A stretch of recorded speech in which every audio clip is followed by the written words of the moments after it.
शिक्षा path of success में आप सभी का स्वागत है, जिसमें आज हम इंटरनेशनल जीके सीरीज पार्ट 4 की बात करने जा रहे हैं। इससे अंतर्गत हम बात करेंगे, कुछ जो टॉपिक्स कवर करेंगे वो होंगे विश्व प्रेस स्वतंत्रता सूचकांक, इजराइल और हमास का युद्ध, वैश्विक वन लक्ष्य रिपोर्ट, हेमतेंदुआ, समावेशी इंटरनेट सूचकांक 2021। तो बात करते हैं विश्व प्रेस स्वतंत्रता सूचकांक की 2021 में। इसको जारी करने वाली संस्था है रिपोर्ट्स विदाउट बॉर्डर्स। यहाँ पर देखेंगे आप तो ये है रिपोर्ट्स विदाउट बॉर्डर्स का लोगो, RSF इंडेक्स, वो इसको जारी करता है और ये पूरा इसका वर्ल्ड प्रेस फ्रीडम इंडेक्स 2021। अब इसमें कितने देश सम्मिलित हैं तो यहाँ पर देखिए 180 देश सम्मिलित हैं। शीर्ष स्थान जिसमें दिया गया है नार्वे को, जो कि लगभग सभी सूचकांक में शीर्ष स्थान नार्वे को ही दिया जाता है। भारत का स्थान 142वां है और अंतिम स्थान मिला है इरिट्रिया को। यहाँ पे देखिए इरिट्रिया, ये है उत्तरी अफ्रीका के एक साइड में बिल्कुल कॉर्नर के अंदर इरिट्रिया, जिसकी राजधानी है अस्मारा। पास में Sudan, Ethiopia, Djibouti, Gulf of Aden और सामने की तरफ है रेड सी। ये आप देख रहे होंगे, ये है रेड सी, ये गल्फ ऑफ अडान। ये पूछे जाने वाले सवाल हैं। अंतिम दूसरा स्थान जो कि उत्तर कोरिया आना ही है। अब इस प्रेस स्वतंत्रता सूचकांक का जो आधार लिया गया है वह है कि मीडिया की स्वतंत्रता, कि मीडिया कितनी स्वतंत्र है, वहां पे मीडिया को कैसा वातावरण मिल रहा है, मीडिया को किसी तरह का दबाव है या नहीं है, मीडिया स्वयं सेंसरशिप यानी कि खुद के हिसाब से न्यूज के अंदर कोई काट छाट करनी है या नहीं, वह स्वयं कर सके, उसके लिए कोई दबाव न बनाया जाए। और मीडिया के लिए कानूनी ढांचे प्रदान किए गए हों वहां पे, यानी कानून में कुछ ऐसे नियम बनाए गए हों जिसमें मीडिया को सुरक्षा प्रदान होती हो और मीडिया पारदर्शिता के साथ समाचार दे। ऐसा ना हो कि किसी के दबाव में समाचार दे। ये उसके आधार हैं, 5 आधार हैं। अब तथ्य क्या कहता है? तथ्य कहता है कि 2021 में जो वर्ल्ड प्रेस फ्रीडम इंडेक्स थी, यानी कि विश्व प्रेस स्वतंत्रता सूचकांक में लगभग 73% देश स्वतंत्र मीडिया से पूरी तरह से, या तो कैसे पूरी तरह से और या फिर आंशिक रूप से अवरुद्ध हैं। कैसे हैं? अवरुद्ध हैं, यानी कि रुके हुए हैं, पूरी तरीके से काम नहीं कर पाते, उनके ऊपर कोई ना कोई दबाव है। और 7% देश ऐसे हैं, या ये कहें 12 देश ऐसे हैं जो पत्रकारिता के लिए अनुकूल वातावरण है उनके लिए, ताकि बिल्कुल सही तरीके से काम कर पाए। और भारत को 2020 और 2021 दोनों में स्थान मिला है 142वां। और इसके पीछे जो कारण है वो कारण ये है कि भारत में 2020 के अंतर्गत 4 मीडिया कर्मियों को मार दिया गया था और कई मीडिया कर्मियों को डराया जाता है यहाँ पे, और उनको कई तरीके का सामना करना पड़ता है हमले का भारत के अंदर। ये इस रिपोर्ट में कहा गया है, रिपोर्ट्स विदाउट बॉर्डर्स के अंतर्गत, जो जिसने जारी करी है। और भारत को ब्राजील, मैक्सिको और रूस के साथ, किसके साथ? ब्राजील, मैक्सिको और रूस के साथ खराब श्रेणी में रखा गया है। किस श्रेणी में रखा गया है? खराब श्रेणी में। इस स्थिति के लिए राष्ट्रवादी सरकार को जिम्मेदार ठहराया गया, यानी कि मोदी सरकार को जिम्मेदार ठहराया गया है। तो विश्व प्रेस स्वतंत्रता सूचकांक 2021 एक अपने आप में बहुत बता देता है कि किस तरीके से कैसा देश है। अगला है इजराइल और हमास के युद्ध के बारे में। तो सबसे पहले बात कर लेते हैं इजराइल की। तो इजराइल की युद्ध की बात करें तो इजराइल में पीएम बदल चुके हैं। पहले जो पीएम थे वो थे ये बेंजामिन नेतन्याहू, और अब जो पीएम है वो है नेफ्ताली बेनेट। क्या नाम है इनका? इनका नाम है नेफ्ताली बेनेट। ये जो आप देख रहे हैं, ये जिनके सर पे मैंने टिक लगाई, ये है नेफ्ताली बेनेट, और पूर्व पीएम थे बेंजामिन नेतन्याहू। तो ये जब युद्ध हुआ फिलिस्तीन के चरमपंथी समूह हमास, किसके साथ? हमास। आपको मैंने पिछले वीडियो में बताया है कि फतह और हमास फिलिस्तीन के दो समूह हैं, दो पॉलिटिकल समूह हैं, जहां पे उनके बीच में भी रंजिश चलती है और उन दोनों की इजराइल के साथ रंजिश चलती है। तो ये बेंजामिन नेतन्याहू के समय में ये संघर्ष हुआ। अब संघर्ष किसको लेके हुआ? तो वो संघर्ष हुआ एक यरूशलेम में अल अक्सा मस्जिद है। कौन सी मस्जिद है? अल अक्सा मस्जिद, जिसको मैं अभी आपको थोड़ी देर में बताऊंगा। अल अक्सा मस्जिद में वहां के कुछ जो लोग आखिरी शुक्रवार को, यानी आखिरी शुक्रवार को रमजान के, अपनी नमाज पढ़ रहे थे, उपासक इकट्ठे हुए थे और उन पर हमला कर दिया गया, जिसकी वजह से ये युद्ध हुआ। और हमला इतना भीषण था कि वहां पर सुबह हमास ने जब हमला किया तो यहां पर ये देखिए, कहते हैं कि 1800, जो रिपोर्ट बताती है वो ये बता रही है लगभग 1800, कितने, लगभग 1800 रॉकेटों की बौछार कर दी गई थी सुबह सुबह, यानी सुबह होने ही वाली थी, उससे जस्ट थोड़ी देर पहले 1800 रॉकेटों की बौछार कर दी गई थी यहाँ पे हमास, ये इजराइल के अंदर जेरूशलम में। मैंने आपको पहले ही बताया है कि इजराइल का जो नक्शा है वो नक्शा एक बाज की चोंच की तरह दिखता है, ये देखिए। और इसी इजराइल के अंदर ये वाला पार्ट है इजराइल, और इसके जो ये वाला पार्ट है, जो दूसरा वाला नक्शा बता रखा है, वेस्ट बैंक, और यहाँ पे गाजा पट्टी, ये देखिए, ये है गाजा पट्टी और ये है वेस्ट बैंक। ये दोनों है फिलिस्तीन के हिस्से, और इसके बीच का पूरा पार्ट है इजराइल।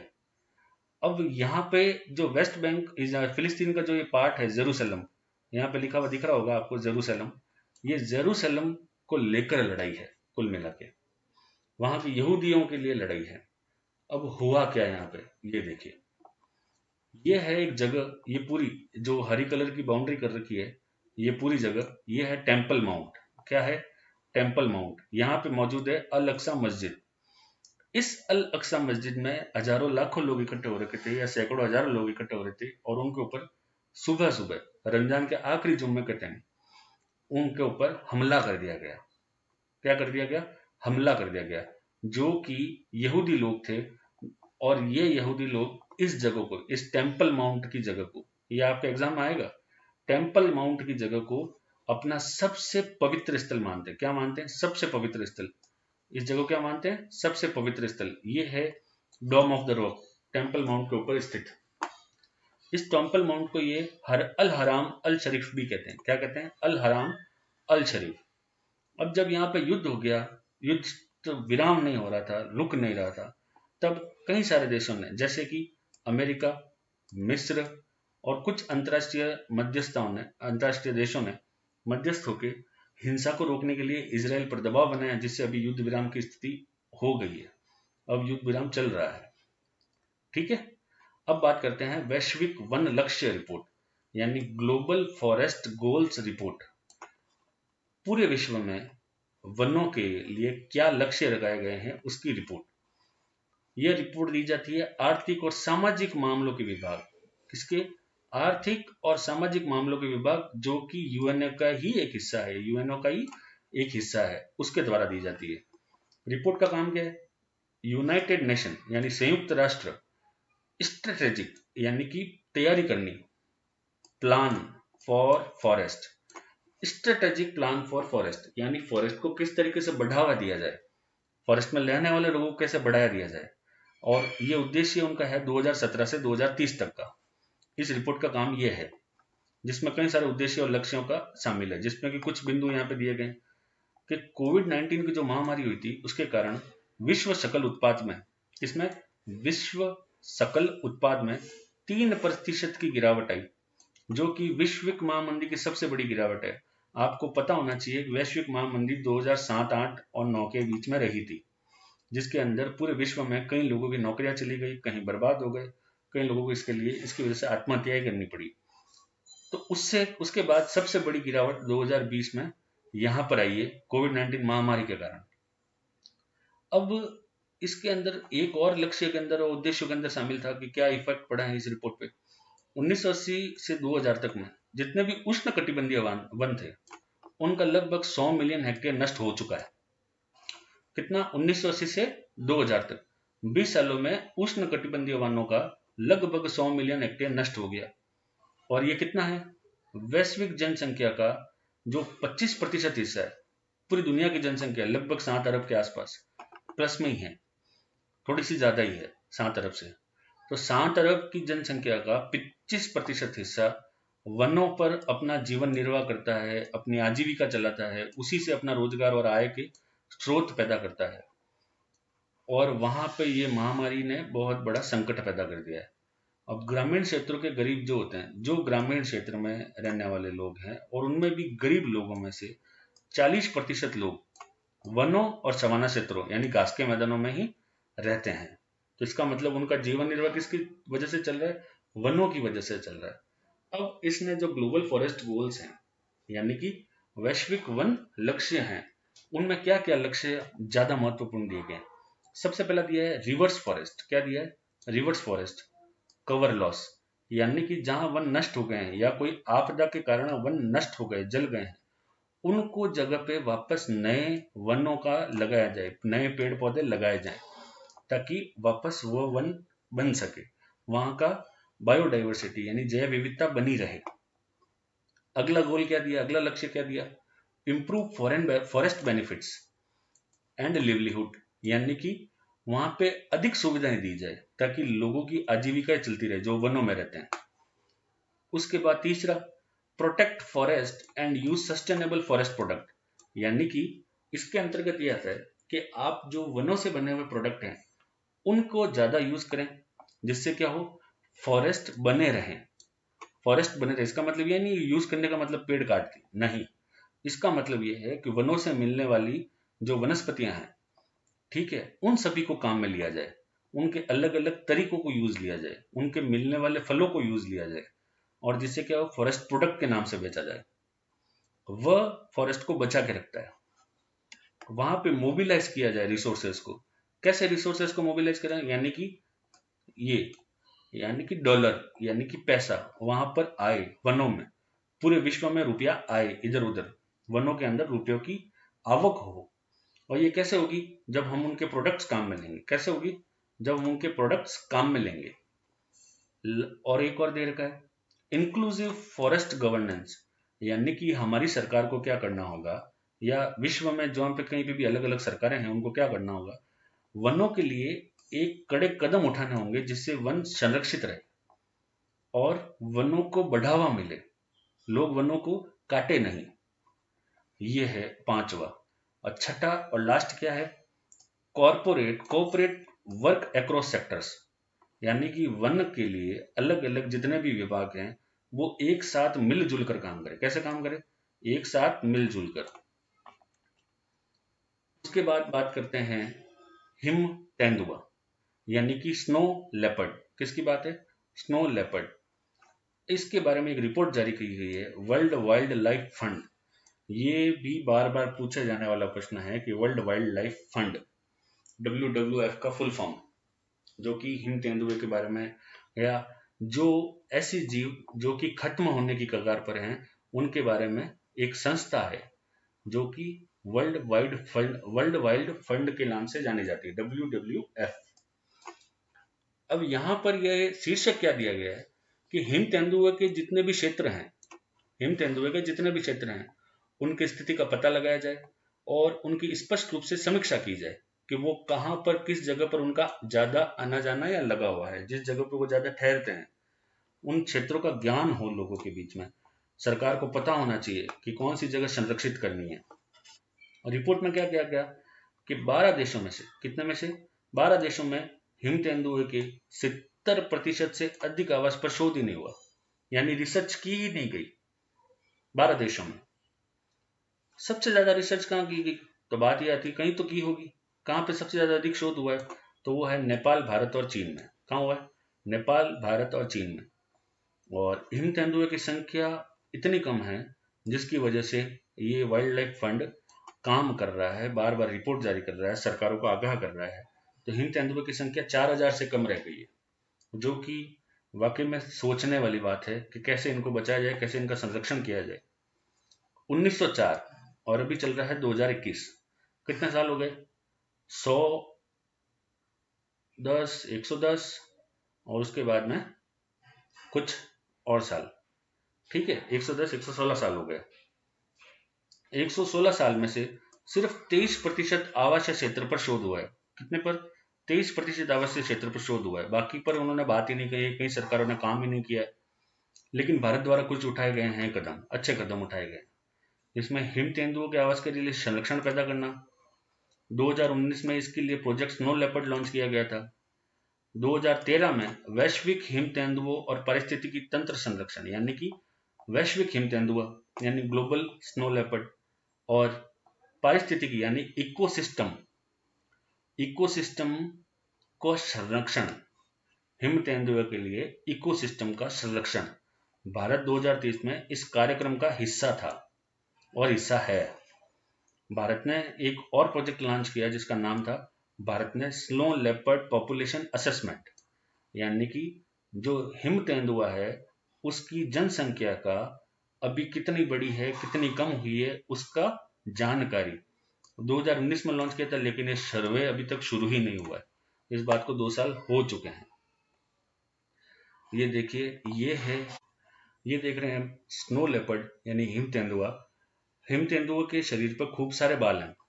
यहाँ पे देख रहे होंगे, ये खूब सारे बाल हैं यहाँ पे पूंछ पे।